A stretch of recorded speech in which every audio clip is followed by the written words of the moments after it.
ગુજ્જુભાઈ ગિરીશ કુમારના ચાહકો વેલકમ. અમારી society હરક પદુડી society છે સાહેબ. કોઈ પણ વાતને ઉત્સવમાં ફેરવી નાખે. અરે કોઈ ગુજરી ગયું હોય ને એના બેસણામાં જવાનું હોય ને તો પણ અનેરો ઉત્સવ. સવારે છાપું વાંચે ત્યારથી ઉત્સાહ. ફટાફટ કપડાં કાઢે, સફેદ કપડાં કાઢીને ચકાચક ઇસ્ત્રી કરી નાખે. બે ચાર જણાને ફોન ફેરવી નાખે, એ વાંચ્યું પિતાંબર મામા ગયા.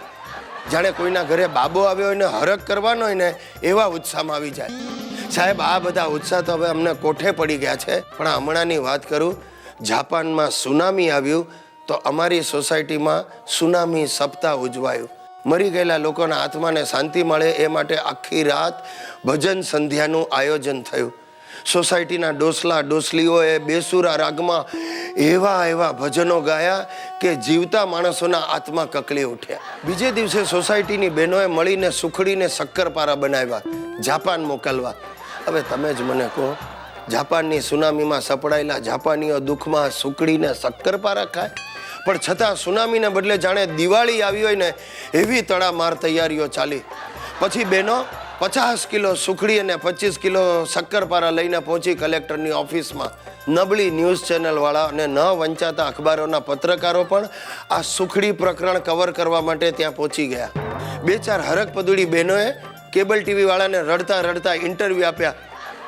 બહુત બુરા હુઆ, हमारे यहाँ पानी की तंगी है और जापान में इतना पानी बहुत बुरा हुआ.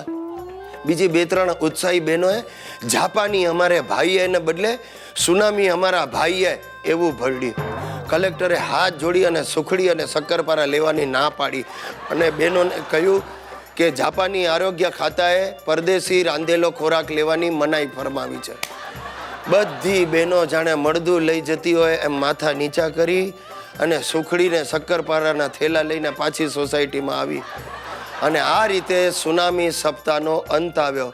પણ દોસ્તો, આજે છેલ્લા 15 દિવસથી રોજ સવારે મારે નાસ્તામાં સુખડી અને શક્કરપારા ખાવા પડે છે. હા, તેલ માટે આપણી ગેરંટી છે, મોકલાવી દઈશ. ગિરિયા અઠવાડિયામાં 500 થી 600 બાટલી વેચાઈ ગઈ છે. બસ હવે પરિણામની રાહ જોવાય. એ ગિરિયા, તારા બાપાને બહાર મોકલ, ડોસલાના વાળ ખેંચી નાખશું. એ બહાર નીકળ, ચલા બહાર નીકળ. એ શરીશ ગુજરાતી, હાય હાય, શરીશ ગુજરાતી, હાય હાય. લો, પરિણામ આવી ગયું. હલો, હા બોલો હસુભાઈ. અરે કેવી વાત કરો છો હસુભાઈ? વાળ ઉગાડવાનું તેલ હોય ને, ઉડાડવાનું થોડું હોય. હા, તમે પોલીસ કમ્પ્લેન કરશો? નહીં હસુભાઈ, મારી વાત. હલો, શું થયું? મારા કેસ વધક વાળના રિએક્શન આવે છે. લોકોના વાળ ઉતરી ગયા છે અને ત્યાં માથા પર મોટા મોટા ઢીમચા થઈ ગયા છે. બાજુની સોસાયટી વાળા તો મારા પર કેસ કરવાના છે. એ ગિરિયા, હવે શું કરશું? શું કરશું? આ બહાર ઉભેલું ટોળું આપણને લસણિયા લાતો અને ફરાળી ફેટો મારશે. એમાંથી બચી જઈશું તો આ બાજુની સોસાયટી વાળા આપણા પર કેસ ઠોકી દેશે. તમને 12 વર્ષની ને મને લગભગ 7 વર્ષની જેલ થશે.